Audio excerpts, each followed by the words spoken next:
Well, Stephen Kelly is the chief executive of the tech company Sage, which is behind the report. A very warm welcome to you, Stephen.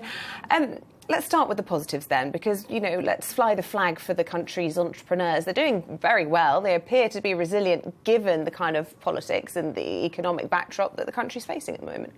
Yes, Isabel, I think they've got a tremendous buccaneering spirit, and we're seeing some dazzling performance right across small business. Our report highlights that 3/4 of all the new jobs, that's over 2 million jobs, since 2010 have been created by small and medium businesses. So as we say, the engine room of the economy, the backbone, whatever analogy you want to use, and they're alive, well, and absolutely focused on overcoming adversity as they have done through the credit crunch and creating jobs and prosperities right across the UK. OK, so they're there, they're alive and they're well, but let's be brutally honest, productivity and growth is poor nationally. Why?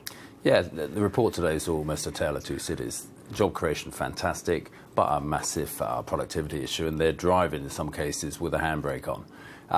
And what we see is the disparity you highlight in terms of the data suggests that it's 26 times more productive in some regions and local authorities than the worst performing, and on average 4 times more productive. Now, in the bigger context, obviously we've got a productivity issue. We're 29% less productive than countries like France. So it is really something we can boost prosperity, not only rurally, but urbanly as well, if we can bring everybody up. That's the point. I mean, it is a rural, incredibly rural area, West Somerset, and it feels like, it's not a really fair comparison when you're comparing it with, say, the City of London. You're never going to have a huge number of productive entrepreneurs there, are you? Sure. No, I think, but the highlight, the really big takeaways of the report today shows the disparity right across the UK with Northern Ireland, which shows a lot of factors, not only in terms of things like digital skills, the education system, the propensity to export. It really drills down and shines a spotlight. And what it does do is very clearly shout out that to really drive productivity, it's not one size fits all, because actually one size fits no one. It's about local solutions delivered locally. So what do we learn from this? Have we got a very skewed economy, essentially?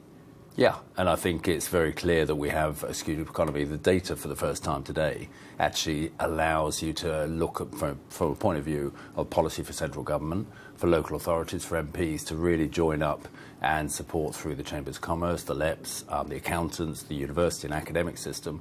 And where we're seeing the productivity really drive forward is where the local partnerships are working effectively. I wonder, you may not agree, but I wonder if you think that however well-intentioned they are, if in-work benefits actually drive down wages and actually encourage companies to continue with low wages. Contributor. Yeah, I think, again, we're seeing represented in many of our customers right across the UK. 53% of businesses in the UK use Sage to pay their employees. So I think we're not only a champion, but a pulse of where they are. And they pay their employees well. And they absolutely typically take care not only of their employees, but they play a bigger role in their community. That's why they're so vital to the national interest. And just finally, can it get better, given the challenges that we're facing as a country? Yeah, I think the small and medium businesses across the UK are hugely optimistic. The entrepreneurs always overcome adversity, and they're looking at the future. For the exporters, because of the currency devaluation, they're doing incredibly well. Stephen Kelly, great to talk to you. Thanks very much indeed.